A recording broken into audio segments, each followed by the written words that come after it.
a una emisión más de Tiempo de Cultura para la Ventana de Coahuila.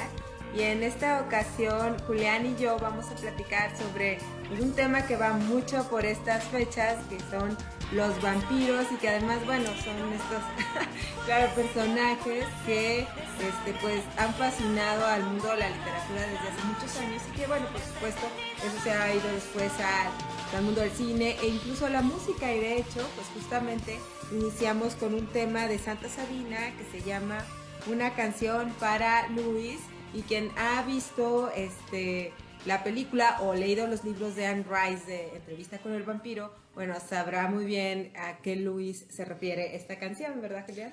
Sí, exacto. La canción que es del segundo disco de Santa Sabina, Símbolos, está basada pues en este personaje que es el entrevistado, digamos, en la entrevista con el vampiro. Pues hay un periodista que se topa ahí con un vampiro que le empieza a contar como toda su historia, y este vampiro es Luis, que cuenta además de su historia la historia del Lestat, que es el vampiro que lo convirtió.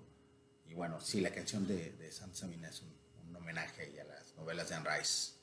Y bueno, esta como idea de la criatura que regresa de entre los muertos, ¿no? Es un tema que ha estado presente en la historia del ser humano, pues desde que hemos encontrado vestigios de ella, ¿no? Porque es un tema que ha aparecido en mitos, leyendas, en las primeras civilizaciones y en casi todas las culturas hay como esta criatura que no termina de morir, que está como en medio, ¿no? Y en Europa Central pues era muy común escuchar estas historias de los no muertos, ¿no? De estos seres que regresaban de las tumbas y que tú tenías pues, que evitar y alejar de tu casa, ¿no? Hay como muchas cosas de la tradición oral europea que aparecen después en los relatos de vampiros, y una de ellas que me parece central porque luego la vamos a ver bastante seguido, pues es esta idea de que tú tienes que invitar a esta criatura a tu casa para que pueda acceder a ti. O sea, si tú no le invitas, entonces no va a poder entrar, ¿no? Que eso también forma mucha parte como de esta, digamos, lo que rodea a la historia del vampiro. Y bueno, pues de ahí de estas como historias de tradición oral, ¿no? Que se iban ahí cosiendo al calor de las fogatas y en las noches, ¿no?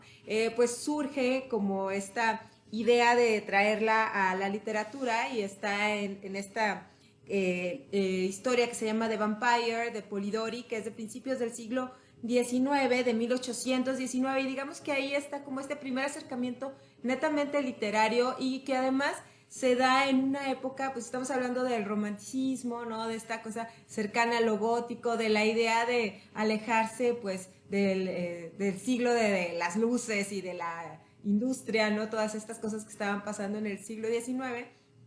Pero va a ser más tarde con Carmila de Le Fanu, que, bueno, digamos que va a agarrar como mucho más auge el personaje, ¿no? La criatura del vampiro, y va a sentar las bases para todo lo que va a venir después, ¿no, Julián? Claro, yo creo que hay temas ahí, digamos que hay un filósofo Adorno que habla mucho sobre las versiones culturales del mito y cómo estas historias fantásticas dicen algo como un poco oculto acerca de lo que está pasándonos con la realidad, ¿no? Con cómo estamos gestionando nuestra relación con la realidad. Y creo que es muy característico lo que dices. Para empezar, ahí el vampiro es una figura que está entre dos mundos, no solo entre lo natural y lo sobrenatural, sino entre la ciudad y el mundo rural, ¿no? Y esa zona intermedia es como, estamos muy civilizados, pero sigue habiendo ahí el miedo profundo, ¿no? Eso que cualquiera de nosotros hemos sentido, tener que recorrer la casa a oscuras, por ejemplo, ¿no? Es algo muy básico. Y creo que Carmila, por ejemplo, retoma eso, y también el espacio de lo público y lo privado, ¿no? Porque en Carmila hay esta historia de unos personajes, unas figuras desconocidas que pasan por una casa y por alguna serie de accidentes, una chica tiene que quedarse en esta casa, en esta finca donde vive Laura, y Carmila se queda ahí. Y entonces empieza como esta tensión entre ellas dos, que es una tensión entre el horror y la atracción también, porque hay una gran carga erótica, y el vampiro en general siempre va a tener esa carga erótica, creo que también lo vamos a ver en Drácula. Y en el caso de Carmila, pues es una carga erótica de índole lésbica, que entonces también ahí hay ese otro tema de estar entre dos mundos, ¿no? Como una zona muy abierta de la sexualidad. Entonces, Creo que esa es una de las ventajas que nos ofrecen esa idea del monstruo, puesto muy entre comillas, que nos asusta, pero también nos fascina, porque tiene que ver con un mundo en el que no sabemos todavía estar completamente, ¿no? Sí, y ya después, bueno, con Drácula, como bien mencionas, que se publica en 1897, que además se hace de manera póstuma, es la viuda de Bram Stoker la que empieza a reunir, pues, como todos los textos para hacerlo. Digamos, ya estaba terminada, básicamente, solo que no estaba bien editada y publicada. Y de hecho, pues Drácula va aquí a poner como todo el paradigma del vampiro, de donde va a partir pues ya gran parte de la literatura, que tiene esta cuestión, por supuesto, de carga erótica, ¿no? Del amor, ¿no? Como esta historia de amor-pasión, que también es muy del universo de los vampiros, y que además algo que me gusta mucho de este libro es como esta cuestión de epistolar, y también se hace mucho uso esta idea de la civilización contra la barbarie o el mundo incivilizado, porque estamos hablando de una historia que se desarrolla entre Transilvania y Londres, pero Londres donde ya empieza ya puedes entrar a ver funciones de cine, donde ya hay una bombilla eléctrica, donde puedes ir al otro lado del mundo gracias a los trenes de vapor, o recorrer toda Europa a través bueno, de los barcos de vapor, digamos, a Europa, América, y recorrer toda Europa en los trenes. Entonces también está como esta tensión, ¿no? Muy fuerte entre digamos, este mundo moderno y lo que ha quedado atrás, pero que nosotros pensemos que quede atrás no significa que desaparezca, ¿no? Claro, a mí es una de las cosas que me gustan mucho, digo, no es la primera vez que lo digo, el vampiro es mi monstruo favorito porque creo que contiene muchas de las cosas que más me interesan, a diferencia de muchos otros monstruos, pues, ¿no? Que algunos están más relacionados con la ciencia o con una visión sociológica, pesimista. Por ejemplo, en el caso de Drácula, esto que decía sobre las cartas, a mí me gusta mucho esta forma en que se incorporan escrituras, supuestas escrituras privadas, para narrar una novela muy compleja, ¿no? Una novela coral, o sea, en realidad es un objeto de la cultura popular construido con los recursos de la gran literatura que va a desarrollarse a lo largo de finales del 19 y principios del 20. Y creo que en ese sentido, cuando Francis Ford Coppola hace su versión, me parece justo que la llame el Drácula de Bram Stoker, porque no solo adapta la historia, adapta la técnica narrativa. Y yo creo que la técnica narrativa es muy semejante a la del collage, ¿no? A cortar y pegar como de distintas materias, que también me parece que ahí a nivel formal hay una metáfora de lo que el vampiro significa para nosotros, ¿no? De ese vínculo entre la sociedad como muy definida en sus formas, en su estructura, en lo contemporáneo, y esa zona insondable que es como la profundidad medieval, ¿no? Del alma de los pueblos que está ahí como latiendo todo el tiempo. Y ese gran viaje que hace, que es como de un viaje de estilo y un viaje de ideas que hay en la novela y también en la película, creo, tiene que ver, me parece, con la forma en la que adapta al estilo cinematográfico de Coppola también el Drácula, ¿no? Usando recursos que lo mismo vienen como del cine de principios del siglo XX, como casi del cine mudo. Incluso hay una parte que está filmada con una camarita de las primeras. Y luego también al mismo tiempo edita escenas que están hechas con estética del western, ¿no? Entonces creo que ahí está latiendo toda esa energía todo el tiempo, ¿no? Ajá, y una curiosidad nada más para abundar a esto de Bram Stoker es, bueno, aquí está esta edición muy bonita de los cuentos completos de Bram Stoker de Páginas de Espuma, y aquí viene un relato que originalmente Bram Stoker lo había planeado para ir dentro de Drácula, pero que finalmente en la edición, ¿no? Quedó fuera, que es El invitado de Drácula, que no se menciona el nombre del protagonista, pero podemos asumir que es Jonathan Harker. Jonathan Harker, ajá, este contador inglés que está en Alemania, y que, bueno, ahí tiene un encuentro con una vampira, ¿no? Con pues una mujer que encarna como doble fuerza, ¿no? Esta fuerza erótica y al mismo tiempo destructiva, que eso también es como parte interesante del relato. Y entonces, bueno, para quien es fan de Drácula, pues, leer esta parte del relato, que es un diario en realidad, es un fragmento del diario, pues también me parece muy interesante para, pues, comprender un poco más esta pues idea que tuvo Bram Stoker de desarrollar mundo de Drácula, ¿no? Y a partir, pues, de alguien que vivía en la ciudad, ¿no? Totalmente en estas ideas de... porque también hay muchas cosas de medicina, ¿no? Hay, o sea, como que sí está como toda la ciencia, pero al mismo tiempo pues está todas estas como historias, leyendas, tradiciones y el horror, ¿no? Que es como parte central de esta, de como de la mitología del vampiro. Sí, hay toda esta tensión que tiene que ver con, primero lo que decía sobre el erotismo y la aparición de la vampira.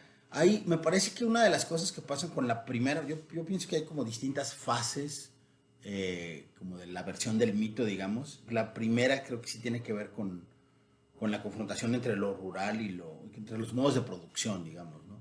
Y luego está esta tensión casi contemporánea de esa, que tiene que ver con el erotismo y es con la ambigüedad erótica, ¿no? Por eso creo también que hay menos vampiros en la primera etapa y muchas vampiras, ¿no? Aunque Drácula sea como la gran figura, me parece que hay la extensión de las vampiras en la literatura entre el transcurso entre el 19 y el 20 es muy fuerte porque también hay por supuesto un cierto rasgo misógino ahí, ¿no? Que es el temor de la sensualidad femenina, ¿no? El miedo masculino a la sensualidad femenina, que creo que hay un libro que lo expresa muy, muy bonito, que es una antología que realizó, que no la tenemos ahora a la mano, pero es una antología que publicó la editorial española Valdemar y que se llama así, se llama Vampiras. Y ahí viene quizá el texto clásico, el texto fundacional de la mirada de las vampiras, además desde el punto de vista de una autora, de una mujer, que es Luella Miller, escrito por Mary Eleanor Wilkins. Mary Eleanor Wilkins Freeman, que es una autora de cuentos del siglo XIX, un poco ignorada, yo creo una autora de subgénero súper importante, súper interesante. Y este cuento en particular me parece fundacional porque no solo habla de esa tensión erótica, sino como del poder que tiene, ¿no? esta figura femenina. Creo que es un cuento que puede ser muy interesante de leer en estos tiempos, ¿no? Sí, pienso en uno de estos personajes que también es muy fuerte y que luego ha sido retomado varias veces, un poco como a la manera de Drácula, ¿no? Que está basado en un personaje histórico que efectivamente estuvo en Transilvania, ¿no? Como aristócrata que sí empalaba a sus enemigos, ¿no? Claro. Vlad. Vlad Tepes, sí. Ajá. Y bueno, hay otro personaje así, pero del lado femenino, que es la Condesa Sangrienta, ¿no? Que es Beret Barthori y que ha ido apareciendo en distintas como recreaciones literarias y pienso pues en la que hizo esta Alejandra Pizarnik, que es como una recreación poética además sobre esta mujer que utilizaba la sangre, pero no solo la sangre, sino digamos la juventud, ¿no? De otros seres, principalmente doncellas, ¿no? Para ella misma rejuvenecerse, ¿no? También que eso es algo que también tiene mucho el asunto del vampiro, que es que esta, como digamos, eternidad, lozanía y belleza que viven, ¿no? Que manifiestan físicamente, tiene que ver con que literalmente el personaje, ¿no? Absorbe, esta criatura absorbe la sangre y la energía, la vitalidad y la belleza de otros seres, ¿no? Claro, sí, aquí hay un tema, por lo menos dos temas que creo que podemos también, como, uno, la traducción que se hace en distintas épocas, y Elizabeth Bathory es un ejemplo como muy claro de eso, porque nosotros en el siglo XXI tenemos un concepto que ya está muy desarrollado, que es el concepto del asesino serial, ¿no? Y el asesino serial es alguien que ritualiza crímenes, que tiene, como ya que ha sido muy estudiado, que bueno, que lo vimos muy estudiado, sobre todo en esta serie que desafortunadamente ya no vamos a tener, que es Mindhunter, ¿no? Pero bueno, la historia del asesino serial, pues es muy del siglo XX, de la segunda mitad del siglo XX a todo el siglo XXI, pero lo que va del siglo XXI. Pero ¿qué era el asesino serial antes, no? Entonces creo que muchas de las historias que conocemos del vampiro, digo, hay estudios sobre eso, tienen que ver con, tanto de Elizabeth Bathory como en el caso de Vlad Tepes, tienen que ver con esta violencia psicópata que prefigura la imagen, digamos, a nivel folclórico, la imagen del vampiro. Ahora, hay distintas traslaciones de esa figura también porque no por una parte, no en todos los casos es el comercio de sangre hacia el cuerpo y no en todos los casos el vampiro es una persona, también puede ser un objeto, ¿no? Y hay algunos ejemplos que me vienen ahorita a la mente, muy clásicos. Uno es el cuento La chica de los ojos hambrientos de Fritz Leiber, que es un cuento en el que pues hay una modelo que se roba la energía de la gente a través de sus fotografías, que además, bueno, ahí hay una metáfora acerca de la moda y nuestra idea de la belleza también, ¿no? Hay por ahí otro cuento de Tanith Lee, si mal no recuerdo, en donde el vampiro es un vestido, ¿no? Y es ponerle el vestido a alguien para absorber su energía. También está El almohadón de plumas Horacio Quiroga, que es un cuento clásico donde, pues, digamos que el monstruo es esto, es un almohadón, ¿no? Y yo recuerdo ahora, este es un caso poco conocido, pero en los años, a finales de los 90, acá en Saltillo se convocaba un premio que se llamaba Criaturas de la Noche, y el primer ganador de ese premio fue un escritor mexicano que se llama Sergio Santiago Madariaga, que sigue por ahí más bien trabajando como traductor, pero él escribió un cuento extraordinario que se llama Muerte, veo por tus ojos, y es un cuento en el que el vampiro es un cuadro. Es un cuadro muy bello y que le importa mucho a la gente, pero para seguir existiendo, en este caso sí se alimenta de sangre, pero tiene que ser recubierto constantemente de sangre humana para seguir siendo como un cuadro que se exhiba y que siga impactando a la gente, ¿no? Que también me parece que hay una metáfora ahí con la cultura material súper, súper bonita, ¿no? Y súper fuerte. Bueno, yo quisiera, ahora que estamos hablando como ya nos estamos acercando más bien a cómo se ha reinterpretado el vampiro, ¿no? En tiempos recientes, pues hablar de esta autora maravillosa que es Angela Carter, ¿no? Aquí tenemos esta edición padrísima de sus cuentos completos, Quemar las naves, editada por Sexto Piso, y su libro que se llama La Cámara Sangrienta, que está aquí editado, de hecho también en Sexto Piso lo tiene aparte. También lo puedes conseguir solo La Cámara Sangrienta, con unas ilustraciones además maravillosas. Bueno, tiene un cuento que se llama La Dama de la Casa del Amor, que es donde vive aquí la reina de los vampiros. Y es también esta historia como de qué hace un ser condenado a una eternidad, ¿no? O sea, ¿en qué puedes gastar tu tiempo? O sea, porque no todo pues es seducción y alimento, ¿verdad? O sea, también tienes que hacer otras cosas. Y por ejemplo, este personaje, esta reina de los vampiros, lo que hace es pues leer las cartas del tarot. ¿Qué le podría decir el tarot además a un vampiro que está destinado a vivir miles de años, ¿no? Y también qué hace con su dormitorio, o sea, qué hace con el jardín, ¿no? Y qué hace con los sentimientos que tiene, porque el amor y la pasión y todas las emociones humanas pues se van transformando, porque pues también vas viviendo demasiados años, ¿no? Y entonces lo que relata en este cuento Angela Carter es qué hace esta reina de los vampiros cuando siente que el objeto de su atracción, que es un chico muy joven, pues no solamente es como esta cuestión erótica y de alimento, ¿no? De sobrevivencia, sino que empieza a tener sentimientos hacia él, ¿no? Entonces, ¿qué hace con estas emociones, ¿no? ¿Qué hace con se animará a transformarlo en vampiro? Porque eso significa, o sea, un compromiso de ese tiempo, ¿no? Estamos hablando de cientos o miles de años de compromiso, o sea, no es lo mismo. Entonces, ese también me parece muy interesante, esta revisitación de Angela Carter a la figura del vampiro. Claro, si ahorita nos da tiempo de hablar un poco de cine, voy a decir algunas cosas sobre ese aspecto visto desde el cine. Pero bueno, antes me gustaría sí ir a este tema de las implicaciones, algo que digamos que desde la narrativa llamaremos excavar en la premisa, ¿no? Que es cuáles son las implicaciones que tiene la puesta en situación.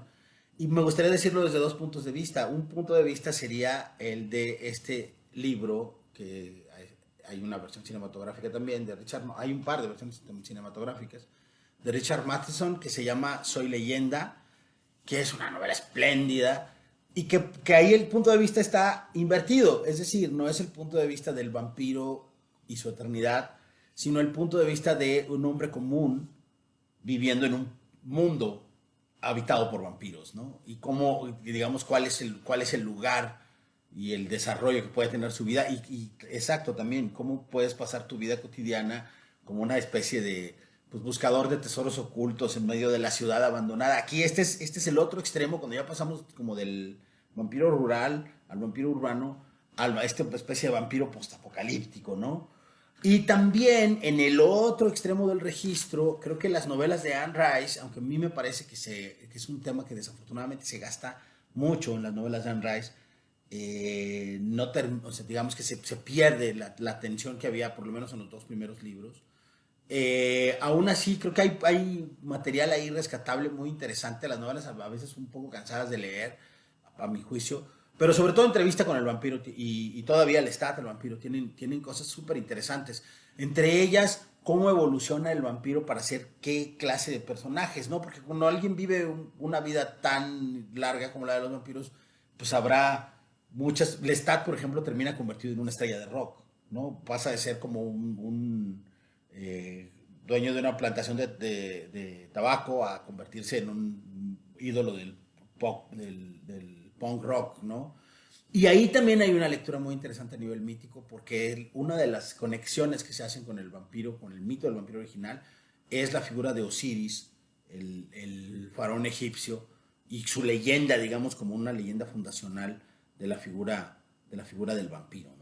Sí, y bueno, también hablando de otro autor que ha recurrido a la figura del vampiro, y estamos hablando, acercándonos pues a esta visión contemporánea del vampiro, ¿no? De Anne Rice, que es Stephen King, ¿no? Con este libro que se llama El misterio de Salem Slot, que publica Random House. Esta es la edición de bolsillo, que se acaba de reeditar, por eso está muy fosfo, o sea, muy llamativa. Y a mí lo que me llama la atención es que pues podemos rastrear varios de los temas de los que hemos platicado, que es esta pugna entre la ciudad y lo rural, porque la historia ocurre en un pueblo de Maine, claro, como la mayoría de las historias de Stephen King, pero aquí en este caso es por qué los vampiros llegan a este pueblo, porque es un punto medio, ¿no? Uno de los vampiros que habla sobre eso, que es un vampiro europeo, además, o sea, huye de Europa, ¿no? Acechada ya por capitalismo salvaje, podríamos decir. Y entonces llega a este pueblo, ¿no? Y lo que dice es que este lugar todavía está conectado con la tierra, porque es un pueblo de,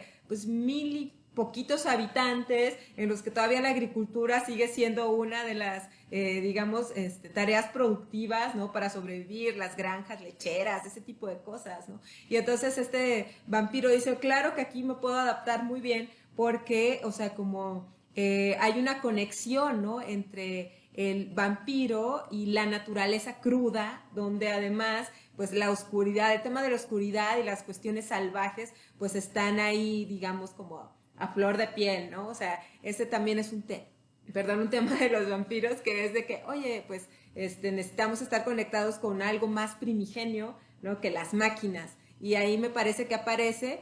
Y además hay otra cosa que también está en Entrevista con el vampiro, que es este horror que nos puede causar que algo que debería ser inocente y puro y bueno, pues es pervertido y transformado en una criatura que nos da horror, que es cuando un niño se convierte en vampiro, ¿no? Sí, yo creo que ese es uno cuando te preguntas hasta dónde puede llegar como la narrativa. Salem Slot es una de digo, hay otras más famosas, pero Salem Slot es una de mis dos novelas favoritas de Stephen King. Me parece que es un libro extraordinario, además en su capacidad para construir una atmósfera, porque tarda un buen rato en arrancar la novela de terror. Y eso me parece que es un ejercicio como una petición para el lector de decir, primero ve lo que hay aquí, que es un contexto, que es gente viviendo en un pueblo, gente normal como tú y como yo, y de pronto el estallido de horror en medio de esa. Digamos que uno empieza a leer una novela de terror, pasas un buen rato sin tener la sensación de que estás leyendo una novela de terror, y cuando el terror empieza se vuelve todavía más terrorífico, precisamente por esa sensación de que entraste en un mundo, digamos que normal, ¿no? Y el hecho de que sí está también en entrevista con el vampiro, pero creo que en entrevista está de manera más conceptual, y en Salem Slot está de manera mucho más dramática, y hay una escena que a mí me ha perseguido toda la vida, y que creo que quienes hemos leído esta novela hablamos de esa escena. Voy a hacer un spoiler, pero que es la escena en la que un niño vampiro acecha a otro a través de la ventana de su cuarto, ¿no? Ese es un momento muy intenso cinematográficamente. Hay una versión Hay un par de versiones también como en serie de televisión. Hay una muy vieja de Salem Slot y creo que, aunque la adaptación en general no es buena, pues todos estamos esperando ver esa escena, ¿no?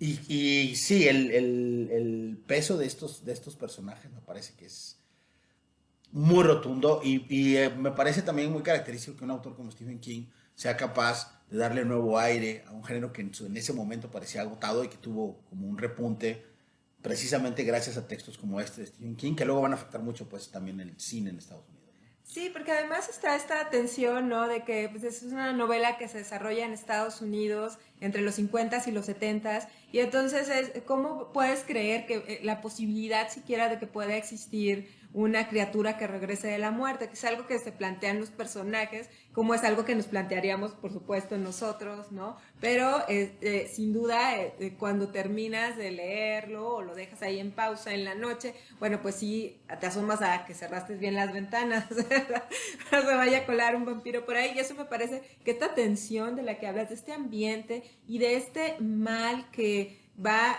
digamos, infectando a todo el pueblo, que me parece que también es un tema muy de Stephen King, porque lo vimos en It, en eso, ¿no? Cómo también el mal se va apoderando, digamos, de toda una sociedad y se va ahí como si los fuera contagiando, ¿no? Como este virus del miedo y del horror, ¿no? Puesto a través de estas criaturas. Sí, bueno, ahora que hablabas del miedo, yo tengo que voy a contar rápido una anécdota personal, que es uno de los pocos libros de terror que me han sacado de mi casa, Salem Slot, ¿no? Yo hace muchos años estaba en la casa leyendo la novela solo y de pronto dije, no voy a llegar. Ya estaba llegando como a momentos muy intensos y me subí a una combi y me vine a un Vips a seguir leyendo la novela un rato, ¿no? Porque estaba oscureciendo y pocas veces me ha pasado eso con un libro, ¿no? Yo trato de ser como muy racional aún en las novelas de terror y eso para mí es como casi como una medalla para el autor, por supuesto, ¿no? Y creo que este mood que hay en esta novela provocó una explosión, y esto lo voy a decir ya muy de pasada, en otro ámbito, que es en el cine, porque la transformación del vampiro en el cine en Estados Unidos en los años 80 me parece que sería incomprensible sin esta novela y también con algunos otros aspectos, digamos, narrativos. En el caso de esta novela me parece que impacta mucho cierto cine más con tendencia humorística, ¿no? Y muy vinculado con la cultura adolescente, ¿no? Hay dos películas ahí, Lost Boys y Fright Night, que son como este adolescente que descubre que su vecino de al lado es un vampiro, pero que además es justo esto, sobre todo en Lost Boys, que es la familia que se muda a vivir a un pueblito, ¿no? Y hay esta imagen del vampiro como creciendo en el pueblito. Y en esta peli, además de Joel Schumacher, que es encantadora, a mí me parece encantadora, hay también un regreso de una figura pop como en conexión con el vampiro, que es la de Jim Morrison, y esta canción que se llama People Are Strange, se volvió a partir de ahí un himno de la cultura vampírica.